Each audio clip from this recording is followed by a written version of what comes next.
আচ্ছা, এর আগে আগের ভিডিওতে আমরা মোটামুটি ভারতের জলবায়ুর বৈশিষ্ট্য আর বৈচিত্র্য বা নিয়ন্ত্রক এই দুটো প্রশ্ন খুব ভালোভাবে আলোচনা করেছি।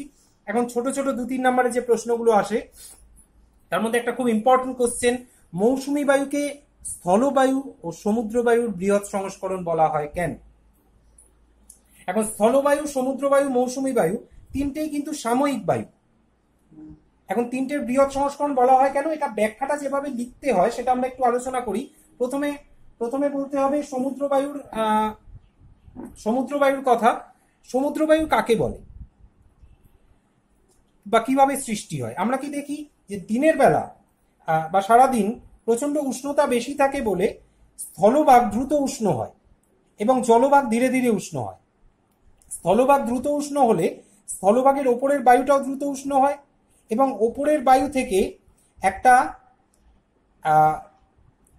ওপরের বায়ু উষ্ণ হয়ে গিয়ে ঊর্ধ্বগমন হলে একটা শূন্য স্থান তৈরি হয়। এবং যেহেতু জলভাগ তত তাড়াতাড়ি উষ্ণ হতে পারেনি, জলভাগের ওপরের বায়ুটা অপেক্ষাকৃত শীতল রয়েছে, এজন্য জলভাগ বা সমুদ্র থেকে যে বায়ুটা এই শূন্যস্থান ভরাট করতে ছুটে আসে সেটাকেই আমরা সমুদ্র বায়ু বলি। ওকে, এটা মূলত দুপুরবেলার পরে বা বিকেল বেলার দিকে দেখা যায়। এবার দক্ষিণ পশ্চিম মৌসুমী বায়ু কি? সাধারণত আমরা দেখি যে জুন থেকে সেপ্টেম্বর মাস পর্যন্ত ভারতের আরব সাগর এবং বঙ্গোপসাগর থেকে দুটো শাখা ভারতের মূল স্থলভাগের দিকে প্রবাহিত হয়, যাকে আমরা দক্ষিণ পশ্চিম মৌসুমী বায়ু বলে থাকি। মানে প্রথমে সমুদ্র বায়ু সম্বন্ধে লিখবি ছবি এঁকে, নেক্সট দক্ষিণ পশ্চিম মৌসুমী বায়ুর একটা সেন্টেন্সে বিবরণ, কোন মাসে প্রবাহিত হয়, জুন থেকে সেপ্টেম্বর মাস পর্যন্ত কোন কোন শাখায় কোথা থেকে প্রবাহিত হয়। নেক্সট, দক্ষিণ পশ্চিম মৌসুমী বায়ু আর সমুদ্র বায়ুর মধ্যে সাদৃশ্য কি কি দেখা যায়? দেখ, প্রকৃতিগতভাবে সাদৃশ্য দেখা যায়, দুটোই সাময়িক বায়ু। উৎপত্তিগত কি সাদৃশ্য দেখা যায়? উৎপত্তিগতভাবে আমরা দেখতে পাই যে সমুদ্র বায়ুও সমুদ্র থেকে উৎপত্তি লাভ করছে, ওদিকে দক্ষিণ পশ্চিম মৌসুমী বায়ুও আরব সাগর অথবা বঙ্গোপসাগর থেকে উৎপত্তি লাভ করছে। তার মানে দুটোই সমুদ্র ভাগ থেকে উৎপত্তি লাভ করে। প্রবাহের দিকগত কি? সমুদ্র বায়ুর ক্ষেত্রে আমরা দেখি সমুদ্র থেকে স্থলভাগের দিকে প্রবাহিত হচ্ছে, আর দক্ষিণ পশ্চিম মৌসুমী বায়ুর ক্ষেত্রেও কিন্তু জলভাগ বা সমুদ্র থেকে আরব সাগর, বঙ্গোপসাগর এখান থেকে ভারতের মূল স্থলভাগের দিকেই প্রবাহিত হচ্ছে। তাহলে প্রবাহিতের দিকগত সাদৃশ্য। প্রভাবগত কি দেখা যায়? সমুদ্র বায়ুর প্রভাবে যেহেতু জলীয় বাষ্প থাকে, বৃষ্টিপাত সংঘটিত হয়, কিন্তু সমুদ্র বায়ু বেশি জলীয় বাষ্প গ্রহণ করে না বলে কম বৃষ্টিপাত দেখা যায়, যে জন্য মুম্বাইতে মাঝে মাঝে বৃষ্টিপাত দেখা যায় বিকেল বেলার দিকে। অন্যদিকে দক্ষিণ পশ্চিম মৌসুমী বায়ু বেশি জলীয় বাষ্প সংগ্রহ করে, বৃষ্টিপাত ঘটায়, কিন্তু পরিমাণ সমুদ্র বায়ুর মাধ্যমে বৃষ্টিপাতের তুলনায় অনেক বেশি। তাহলে এই মূলত চারটে বিষয় সাদৃশ্য দেখা যায়, এটাকে পয়েন্ট করে তোদের লিখতে হবে। পয়েন্ট আমি দেখিয়ে দিয়েছি, এটা এভাবেই লিখবি। নেক্সট, স্থলবায়ুর ক্ষেত্রে কি দেখা যায়? দেখ, স্থলবায়ু মূলত স্থলভাগ থেকে সমুদ্রের দিকে প্রবাহিত হচ্ছে। কিভাবে তৈরি হচ্ছে? আমরা দেখছি রাত্রিবেলা তাপ বর্জনের দরুন স্থলভাগ শীতল হয়ে যাচ্ছে, কিন্তু জলভাগ অত তাড়াতাড়ি শীতল হতে পারছে না। ফলে ভোর রাত্রের দিকে জলভাগ উষ্ণ থাকছে বলে জলভাগের ওপরের বায়ুটা ধীরে ধীরে ঊর্ধ্বগামী হচ্ছে উষ্ণতার জন্য। এর জন্য এখানে একটা শূন্যস্থান তৈরি হচ্ছে, যেটার জন্য স্থলভাগের শীতল বায়ু এই শূন্যস্থান ভরাট করতে ছুটে আসছে। একদম বিপরীত অবস্থা। এবং এটাকে আমরা স্থলভাগ থেকে সমুদ্রের দিকে আসছে এর জন্য, বা জলভাগের দিকে, এর জন্য একে আমরা স্থলবায়ু বলি। উত্তর পূর্ব মৌসুমী, এটা স্থলবায়ু সম্বন্ধে লিখলাম। উত্তর পূর্ব মৌসুমী বায়ু কি? এভাবে লেখ, একদমই মাস দিয়ে নভেম্বর থেকে ফেব্রুয়ারি মাস পর্যন্ত হিমালয় পর্বতের সাইবেরিয়া থেকে উৎপন্ন উত্তর পূর্ব মৌসুমী বায়ু হিমালয় পর্বতের উপর দিয়ে এসে ভারতে শৈত্যপ্রবাহ সৃষ্টি করে। এখন এদের মধ্যে সাদৃশ্য কি দেখা যায়? প্রকৃতিগতভাবে উভয়ই সাময়িক বায়ু। উৎপত্তির দিক থেকে দেখা যায় এটাও স্থলভাগ থেকে তৈরি হচ্ছে, উত্তর পূর্ব মৌসুমী বায়ু সাইবেরিয়ার স্থলভাগ থেকে তৈরি হয়। প্রবাহের দিকগত, এটা দেখ, স্থলবায়ুটা স্থলভাগ থেকে সমুদ্রের দিকে প্রবাহিত হচ্ছে, উত্তর পূর্ব মৌসুমী বায়ু ভারতের উপর দিয়ে প্রবাহিত হয়ে আরব সাগর বা বঙ্গোপসাগর, ভারত মহাসাগর দিয়ে বাইরের দিকে চলে যায় নিচের অংশ দিয়ে। তার মানে এটাও কিন্তু স্থলভাগের উপর দিয়ে প্রবাহিত হয়ে জলভাগের দিকেই যাচ্ছে। তাহলে প্রবাহের দিকগত সাদৃশ্য রয়েছে। প্রভাবগত, স্থলবায়ুর মধ্যে জলীয় বাষ্প থাকে না বলে স্থলবায়ু কিন্তু বৃষ্টিপাত ঘটায় না, কিন্তু জলভাগের মধ্যে স্থলবায়ুর মধ্যে জলীয় বাষ্প থাকে না বলে স্থলবায়ু বৃষ্টিপাত ঘটায় না। অন্যদিকে উত্তর পূর্ব মৌসুমী বায়ুর মধ্যে বৃষ্টিপাত দেখা যায় না বলে, উত্তর পূর্ব মৌসুমী বায়ুর মধ্যে জলীয় বাষ্প দেখা যায় না বলে এটাও সহজে বৃষ্টিপাত ঘটায় না। কোনো কোনো সময় কোনো নদী থেকে জলীয় বাষ্প গ্রহণ করলে সাময়িকভাবে বৃষ্টিপাত সৃষ্টি করে থাকে। এই হচ্ছে 3 নম্বরের প্রশ্ন। এভাবে পয়েন্ট করে লিখতে হবে, দুটো আলাদা আলাদা। 3 নম্বরের প্রশ্ন হিসেবে হয়তো আনসারটা একটু বড় হতে পারে, কিন্তু এটা দুটো আলাদা আলাদা পয়েন্ট করে লিখতে হবে। আচ্ছা, নেক্সট মৌসুমী বিস্ফোরণ। মৌসুমী বিস্ফোরণ সাধারণত দেখা যায় 1 জুন বা জুন মাসের প্রথম সপ্তাহের দিকে সংগঠিত হয়। কেরলের মালাবার উপকূলে মূলত এটা সংগঠিত হয়ে থাকে। কি হয় মৌসুমী বিস্ফোরণের দরুন? আমরা দেখেছি এর আগে জেট বায়ুর আলোচনা করেছিলাম যে ভারতের মধ্যভাগে একটা নিম্নচাপ অঞ্চল তৈরি হয় এবং সেজন্য এখান থেকে খুব দ্রুত একটা বায়ু গিয়ে কেরলের মালাবার উপকূলের যে পশ্চিমঘাট পর্বত, কার্ডামম এবং পালনি পার্বত্য অঞ্চল আছে সেখানে গিয়ে সজোরে ধাক্কা মারে এবং সেই এটাকেই ঝড়ঝঞ্ঝা সহ প্রথম বৃষ্টিপাত তৈরি হয়, যে জন্য এটাকে মৌসুমী বিস্ফোরণ নামকরণ করা হয়েছে। এটা খুবই সহজ এবং ছোট্ট একটা টার্ম, 2 নম্বরের মতো মাঝে মাঝে আসে, নোটেও কিন্তু এটা দেওয়া আছে। নেক্সট, করমণ্ডল উপকূলে বছরে 2 বার বৃষ্টিপাত সংঘটিত হয় কেন?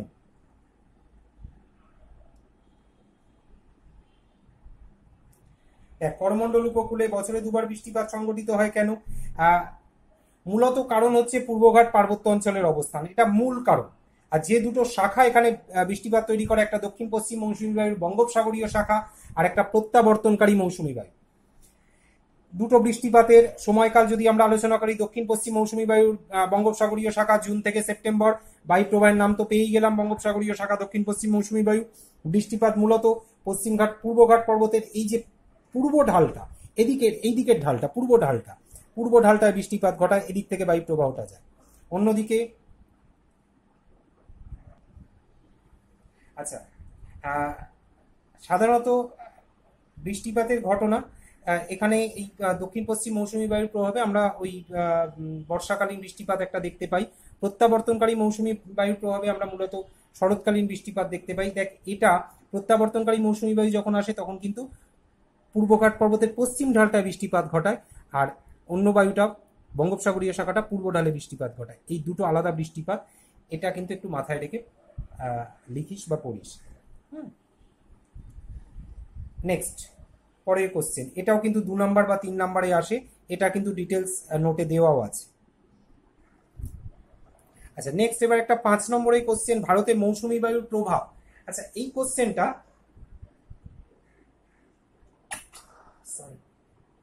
ভারতে মৌসুমী বায়ুর প্রভাব, এটা 3 রকম ভাবে আসে। প্লেগ্রাউন্ড অফ মনসুন বলা হয় কেন, বা মৌসুমী বায়ুর দেশ বা ক্রীড়া ক্ষেত্র বলা হয় কেন ভারতকে? এখন এটা 3 নাম্বারেও আসতে পারে, 5 নাম্বারেও আসতে পারে এবং এই 3টে ফর্মেও যে কোনো ফর্মে আসতে পারে।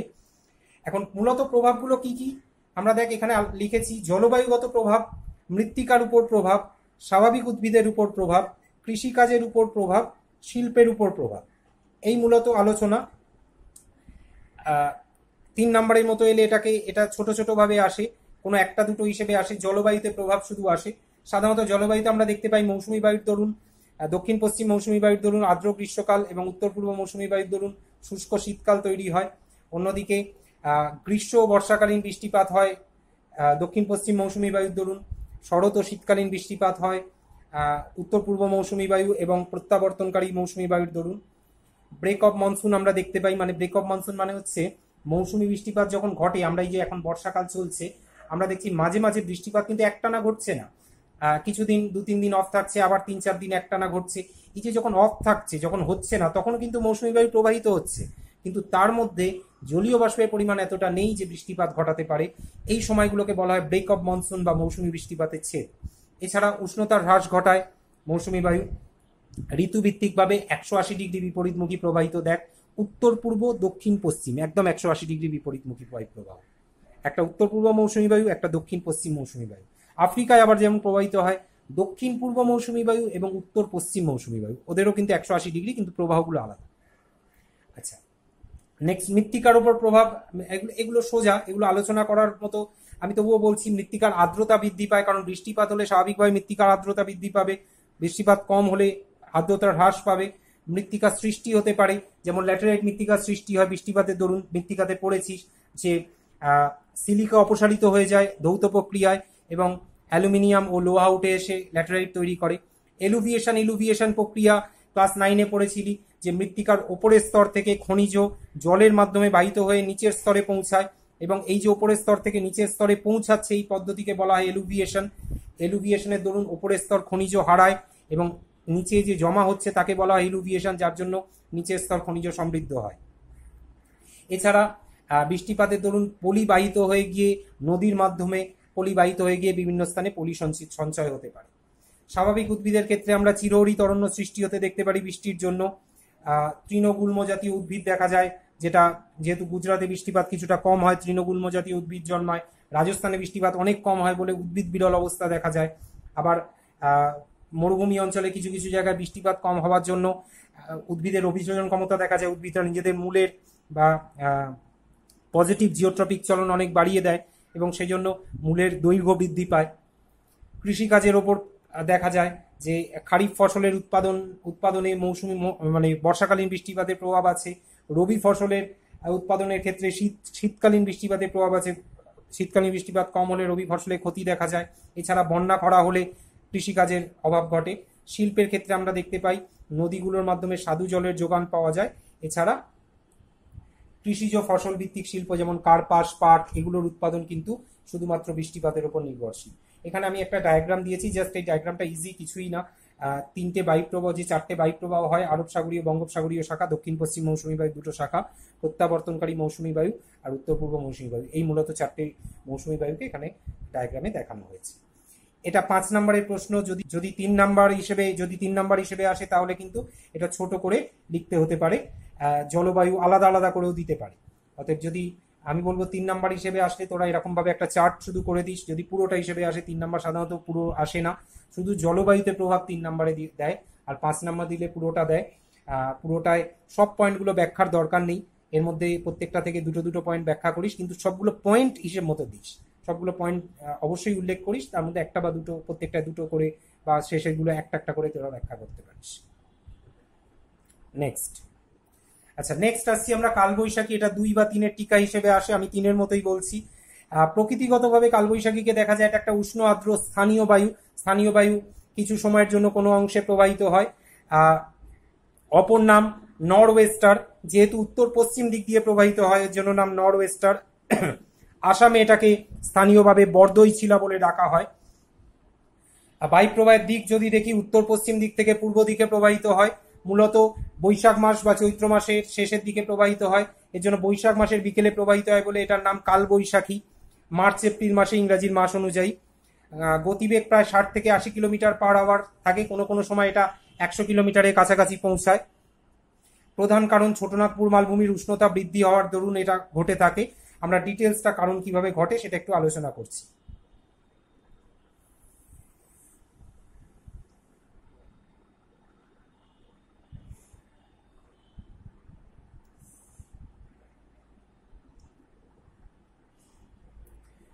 আচ্ছা, 21শে মার্চ বা মহাবিষুবর পর, আমি বলেছি এই ডেটগুলো মাথায় রাখবি। 21শে মার্চ বা মহাবিষুবর পর সূর্য উত্তর গোলার্ধে প্রবেশ করে। এবার যেহেতু সূর্য উত্তর গোলার্ধে প্রবেশ করে, সেহেতু স্বাভাবিকভাবেই উত্তর গোলার্ধ বেশি উষ্ণ হয়। এখন উত্তর গোলার্ধে সব অঞ্চল তো একরকম উষ্ণ হবে না, কারণ আমরা জানি উষ্ণতার ক্ষেত্রে কিছু নিয়ন্ত্রক আছে। সেজন্য উত্তর গোলার্ধের ক্ষেত্রে দেখা যায়, আমরা যেটা মৃত্তিকার ক্ষেত্রে বলতাম, ছোটনাগপুর মালভূমির ল্যাটেরাইট মৃত্তিকা অঞ্চলটা খুব তাড়াতাড়ি উষ্ণ হয়ে যায়, এবং ফলে স্বাভাবিকভাবে সেই অঞ্চলের তাপমাত্রা অন্যান্য অঞ্চলের থেকে, মানে ভারতের অন্যান্য, ভারত তো উত্তর গোলার্ধে অবস্থিত, উত্তর গোলার্ধে ভারতে অন্যান্য অঞ্চলের তুলনায় ল্যাটেরাইট মৃত্তিকা গঠিত ছোটনাগপুর মালভূমির উষ্ণতা বৃদ্ধি পায়। উষ্ণতা বৃদ্ধি পেলে কি হবে? বায়ুর ঊর্ধ্বগমন হবে, ফলে সেখানে একটা শূন্যস্থান তৈরি হবে বা নিম্নচাপ তৈরি হবে। এই নিম্নচাপটাকে ভরাট করার জন্য উত্তর পশ্চিম দিক থেকে একটা উষ্ণ স্থানীয় বায়ু আসে, এবং সেটা মূলত সিন্ধুর 5টা উপনদীর উপর থেকে জলীয় বাষ্প গ্রহণ করে বৃষ্টিপাত ঘটায়। এটাকেই আমরা মূলত কালবৈশাখী বলে থাকি। এখানে আমরা ডায়াগ্রামে দেখ, এই হচ্ছে ছোটনাগপুর মালভূমি,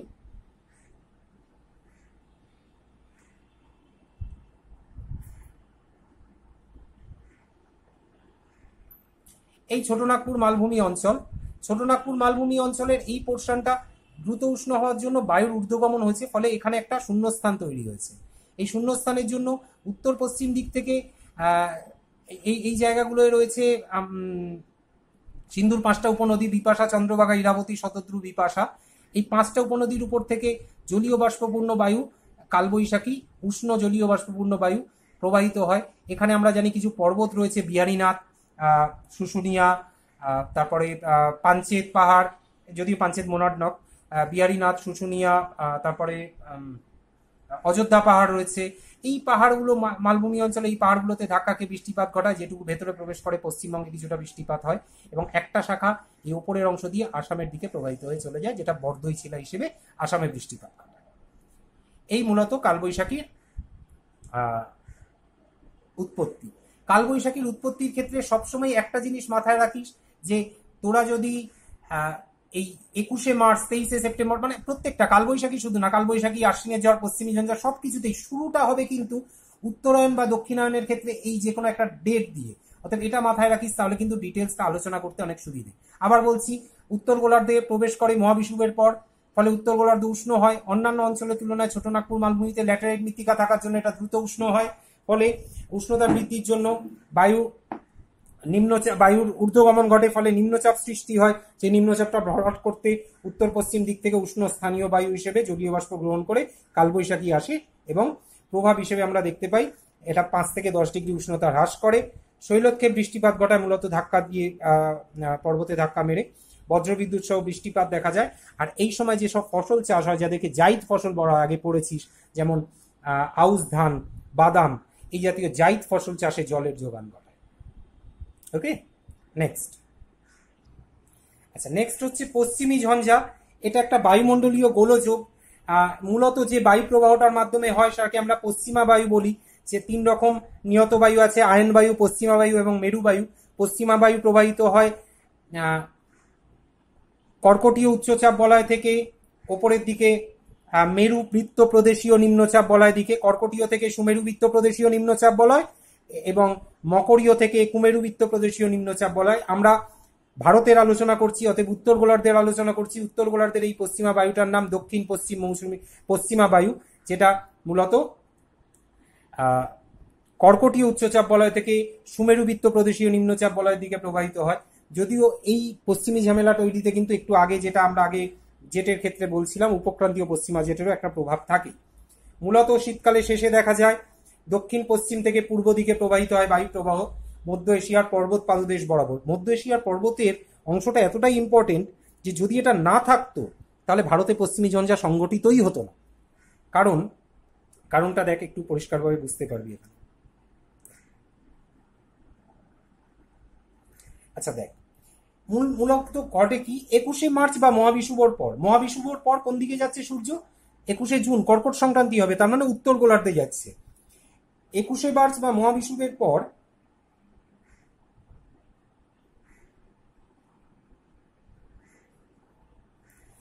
এটা আগের ঘটনা। 21শে মার্চ বা মহাবিষুবর পরে সূর্য উত্তর গোলার্ধে ঢুকছে, কিন্তু 21শে মার্চের আগে সূর্য কিন্তু দক্ষিণ গোলার্ধেই থাকে। উত্তরায়ণ চলে 22শে ডিসেম্বর থেকেই, কিন্তু 21শে মার্চ পর্যন্ত সূর্য দক্ষিণ গোলার্ধে থাকে। 21শে মার্চের পর উত্তর গোলার্ধে আসে। 21শে মার্চের আগে যেহেতু দক্ষিণ গোলার্ধে থাকে, তাহলে উত্তর গোলার্ধ সূর্য থেকে দূরে রয়েছে। তাহলে বায়ুচাপ বলয় এবং বায়ু প্রবাহগুলো আমরা জানি, বায়ুচাপ বলয় বায়ু প্রবাহের স্থান পরিবর্তন, ক্লাস 8-এ পড়েছিলি। বায়ুচাপ বলয় এবং বায়ু প্রবাহগুলো কি করে, যেহেতু সূর্য দক্ষিণ দিক চেপে থাকে, বায়ুচাপ বলয় বায়ু প্রবাহগুলো 5 থেকে 10 ডিগ্রি দক্ষিণ দিকে নেমে অবস্থান করে। ফলে কি হয়, কর্কটক্রান্তি রেখাও হিসেব মতো একটু দক্ষিণ দিকে চেপে থাকে। ফলে কর্কটক্রান্তি রেখার ওপরে যে বায়ু বলয়টা রয়েছে, কর্কটীয় উচ্চচাপের ওপরে তো বায়ু বলয়টা রয়েছে, পশ্চিমা বায়ুর বলয়টা, সেটাও কিছুটা দক্ষিণ দিকে নেমে থাকে। এবং যেহেতু এটা দক্ষিণ দিকে নেমে থাকে, এটা ভারতের উত্তর প্রান্ত বরাবর অবস্থান করে, এবং সেই জন্য ভূমধ্যসাগর থেকে দক্ষিণ পশ্চিম পশ্চিমা বায়ুটা মূল ভূখণ্ডে জর্ডান উপর দিয়ে, সিরিয়া জর্ডানের উপর দিয়ে প্রবেশ করতে শুরু করেই পায় কি প্রথমেই আর্মেনীয় গ্রন্থির এলবুর জাগ্রোস পন্টিক টরাস ধাক্কাকে নিচের দিকে নেমে এলো।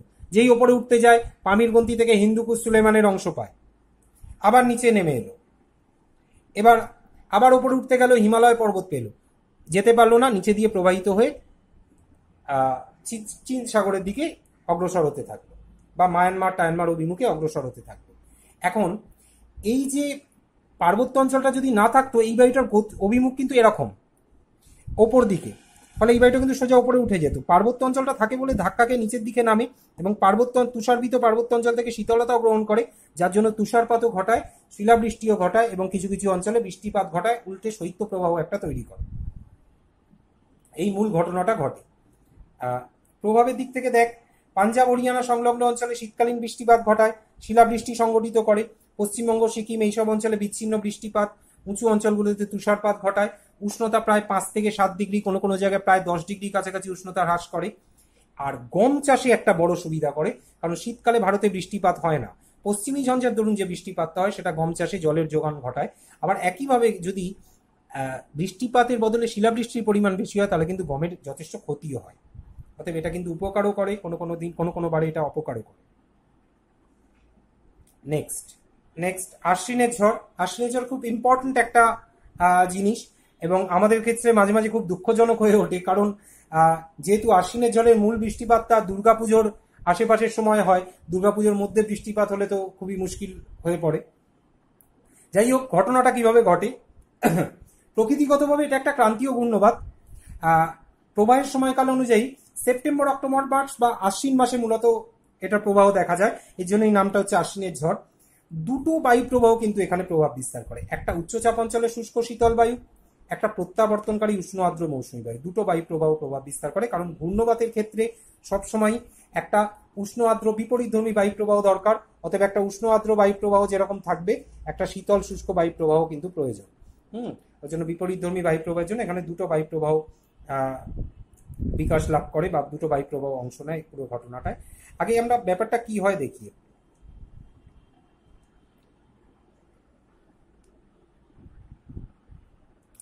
দেখ, 23শে সেপ্টেম্বর বা জলবিষুব সেপ্টেম্বর অক্টোবর মাসে ঘটে বলেছি। 23শে সেপ্টেম্বরের পর কি হয়, সূর্য দক্ষিণ গোলার্ধে প্রবেশ করে গেল। এবার সূর্য দক্ষিণ গোলার্ধে প্রবেশ করলো মানে কি, উত্তর গোলার্ধ সূর্য থেকে দূরবর্তী হলো, মানে উত্তর গোলার্ধে সূর্যরশ্মি আর লম্বভাবে পড়ছে না, তির্যকভাবে পড়ছে। ফলে উত্তর গোলার্ধ শীতল হবে। কোন অঞ্চলগুলো আগে শীতল হবে, উচ্চভূমি অঞ্চলগুলো। দেখ, এখানে নেপালের পার্বত্য অঞ্চল, ভুটানের পার্বত্য অঞ্চল, এগুলো কিন্তু আগে শীতল হচ্ছে। এই অঞ্চলগুলো আগে শীতল হচ্ছে, ফলে উচ্চচাপ গঠন হচ্ছে। অন্যদিকে কি হচ্ছে, জলভাগ তো ধীরে ধীরে তাপ গ্রহণ করে, ধীরে ধীরে তাপ বর্জন করে। যখন উত্তর গোলার্ধে ছিল গরম করে জলভাগ তো উষ্ণ হয়ে গেছে, দক্ষিণ গোলার্ধে প্রবেশের সঙ্গে সঙ্গে কিন্তু জলভাগ শীতল হতে পারছে না, উষ্ণতা বজায় রেখেছে। এর জন্য বঙ্গোপসাগরীয় জলভাগ অঞ্চলে নিম্নচাপ তৈরি হয়েছে। উচ্চচাপ আর নিম্নচাপের গঠনটাকে বুঝে নিই। 23শে সেপ্টেম্বর জলবিষুবের পর সূর্য দক্ষিণ গোলার্ধে চলে যাচ্ছে। যেহেতু দক্ষিণ গোলার্ধে যাচ্ছে সূর্য, উত্তর গোলার্ধ সূর্য থেকে দূরবর্তী হচ্ছে, ফলে উত্তর গোলার্ধ সূর্যরশ্মি কম পাচ্ছে, শীতল হবে। কোন অঞ্চল তাড়াতাড়ি শীতল হবে, যেগুলো উঁচু অঞ্চল, কারণ তারা উচ্চতার জন্য এমনিই শীতল, ফলে তারা আরো তাড়াতাড়ি শীতলতা অর্জন করবে, ফলে সেখানে উচ্চচাপ তৈরি হবে। অন্যদিকে জলভাগ যেহেতু ধীরে ধীরে তাপ গ্রহণ বর্জন করে, জলভাগ কিন্তু খুব তাড়াতাড়ি শীতল হতে পারছে না, উষ্ণতা বজায় রেখেছে, ফলে এখানে নিম্নচাপ তৈরি হয়েছে। এবার এই উচ্চচাপের যে শক্তিশালী বায়ু প্রবাহটা, অন্যদিকে দেখ, আরব সাগরীয় যে শাখাটা, সেটা কিন্তু প্রায় জুন মাস থেকে শুরু হয়েছিল, সেপ্টেম্বর মাসে গিয়ে তার বয়স বেড়ে গেছে, কারণ 4 মাসের বেশি সাময়িক বায়ু প্রবাহিত হতে পারে না, মৌসুমী বায়ু। এবং সেই জন্য যখন সেপ্টেম্বর মাসে পৌঁছেছে তখন তার এমনি শক্তি অনেক কমে গেছে। উচ্চচাপ অঞ্চলের বায়ুটা সবে তৈরি হয়েছে, খুব পাওয়ারফুল। ও কি করে, যখন এখান দিয়ে প্রবাহ হয় তখন এই বায়ুটা উচ্চচাপ অঞ্চলের বায়ুর সঙ্গে ধাক্কাকে ঘুরে যায় এদিকে। দেখ, এই যে ধাক্কাকে এদিকে টার্ন নিয়েছে, ঘুরে গেছে। এই যে উচ্চচাপ অঞ্চলে বায়ুর সঙ্গে ধাক্কাকে ঘুরে যাচ্ছে, এবং কেন ঘুরে যাচ্ছে, কারণ যেই ধাক্কা খাচ্ছে তখনই ও মনে হচ্ছে ও কোথায় যাবে, এবং সামনেই দেখছে একটা নিম্নচাপ অঞ্চল। নিম্নচাপ অঞ্চল মানে বায়ু প্রবাহের কাছে অনেকটা বিয়ে বাড়ির নিমন্ত্রণের মতো ব্যাপার, ঠিক আছে। নিম্নচাপ অঞ্চল মানে ওখানে বায়ুর পরিমাণ কম, চলো ওখানে গিয়ে ভিড় জমাও। ও কি করছে, ওর জন্য নিম্নচাপ অঞ্চলের দিকে ঘুরে যাচ্ছে। অন্যদিকে উচ্চচাপ অঞ্চলের বায়ুটার কাছেও নিম্নচাপে যাওয়ার একটা প্রবণতা আছে। এই বায়ুটার সবগুলো শাখা না হলেও কিছু অংশ নিম্নচাপের দিকে চলে যায়। এই দু প্রকার বায়ু প্রবাহ নিম্নচাপ অঞ্চলে গিয়ে কি করে, একটা ঘূর্ণবাত ঘটায়। উষ্ণ আর্দ্র এবং শুষ্ক শীতল, মানে উষ্ণ বায়ু এবং শীতল বায়ু পরস্পর গিয়ে নিম্নচাপ অঞ্চলে একটা স্বাভাবিকভাবে দেখছি যে একটা ঘূর্ণবাত ঘটাচ্ছে এবং বৃষ্টিপাত ঘটছে, যাকে আমরা আশ্বিনের ঝড় বলে থাকি। প্রভাব সাধারণভাবে দেখা যায় শরৎকালীন বৃষ্টিপাতের ক্ষেত্রে একটা প্রভাব বিস্তার করে। এছাড়া দক্ষিণ ভারতে কিন্তু ধান চাষে বড় সুবিধা দেখা যায়। থাঞ্জাভুর অঞ্চল, যেটা করমণ্ডল উপকূলের সময় বলছিলাম, দক্ষিণ ভারতের ধান ভাণ্ডার গড়ে উঠেছে এখানে। আর উড়িষ্যা, তেলেঙ্গানা, তামিলনাড়ু এগুলোতে কোনো কোনো সময় বন্যা পরিস্থিতি তৈরি করে। 2010 থেকে 2020 মধ্যেও প্রায় 3বার বন্যা পরিস্থিতি তৈরি হয়েছিল এই অঞ্চলগুলোতে। অতএব এই হচ্ছে আশ্বিনের ঝড় বা আশ্বিনের ঝড়ের প্রভাব। লাস্ট আমাদের একটা পার্ট বাকি রয়েছে, লু, যেটা নেক্সট আসছি। লাস্ট এটা হচ্ছে লু। প্রকৃতিগতভাবে লু উষ্ণ স্থানীয় বায়ু। পশ্চিমঘাট থেকে পশ্চিম ভারত থেকে প্রবাহিত হতে দেখা যায়, পূর্ব উত্তর পূর্ব দিকে প্রবাহিত হয়। সময়কাল মোটামুটি ভাবে মে মাসে দুপুরবেলা প্রবাহিত হতে দেখা যায়। গতিবেগ 30 থেকে 40 কিলোমিটার পার আওয়ার। উষ্ণতা প্রায় 45 ডিগ্রি সেন্টিগ্রেডের কাছাকাছি থাকে, কোনো সময় 50 বা 55-তে পৌঁছায়। রাজস্থান থেকে মূলত উৎপত্তি লাভ করে। দেখা যায় উত্তর গোলার্ধে লম্ব সূর্যকিরণের দরুন এটা উষ্ণতা বৃদ্ধি পেয়েছে। মূলত দেখা যায় যদি এটা উৎপত্তির কারণ উত্তর গোলার্ধে লম্ব সূর্যকিরণ পড়ছে এই সময়টা মে মাসের সময়, ফলে মরুমৃত্তিকার মধ্যে কোয়ার সিলিকা থাকায় মরুমৃত্তিকার উষ্ণতা বৃদ্ধি পায়। এই উষ্ণতার পরিবহনটা অ্যাডভেকশন বলে একটা বিশেষ পদ্ধতির মাধ্যমে হয়। তাপের অনুভূমিক স্থানান্তর ঘটে, ফলে উষ্ণবায়ু স্থলভাগমুখী একটা প্রবাহ দেখা যায়। এটা ক্রমশ আস্তে আস্তে উপর দিকে উঠতে শুরু করে এবং দিল্লি, হরিয়ানা, কিছুটা উত্তরপ্রদেশের দিকে, কোনো কোনো সময় ঝাড়খণ্ড হয়ে পশ্চিমবঙ্গে প্রবেশ করে। এই মূলত লুয়ের প্রবাহ। অ্যাডভেকশন একটা বিশেষ ধরনের তাপের স্থানান্তর পদ্ধতি, এটা অনুভূমিক স্থানান্তর ঘটায়। প্রভাব 3 থেকে 5 ডিগ্রি উষ্ণতা বৃদ্ধি দেখা যায়, জলীয় বাষ্প কিছুটা কমে যায়, ভৌম জলস্তর নিচে নেমে যেতে পারে, অনেক সময় মাটির আর্দ্রতা হ্রাস পায়, হাইপোথার্মিয়ার মতো রোগ সৃষ্টি হয়, ফলে মানুষ, গবাদি পশুর মৃত্যু ঘটতে পারে। মূলত দিল্লি, রাজস্থান, উত্তরপ্রদেশ, ঝাড়খণ্ডে প্রভাব বিস্তার করলেও কখনো কখনো পশ্চিমবঙ্গে প্রভাব বিস্তার করে বা প্রবেশ করে, তখন আমাদের গরমের ছুটি কিছুটা বৃদ্ধি পায়। ওকে, এই মোটামুটি ভাবে আমরা ভারতের জলবায়ু সম্বন্ধে আলোচনা। এর বাইরে আপাতত বড় জিনিস কিছু নেই। যদি কারোর কোনো অসুবিধা হয় পার্সোনালি আমাকে ফোন করে প্রবলেম সলভ করে দিস। Okay, thank you.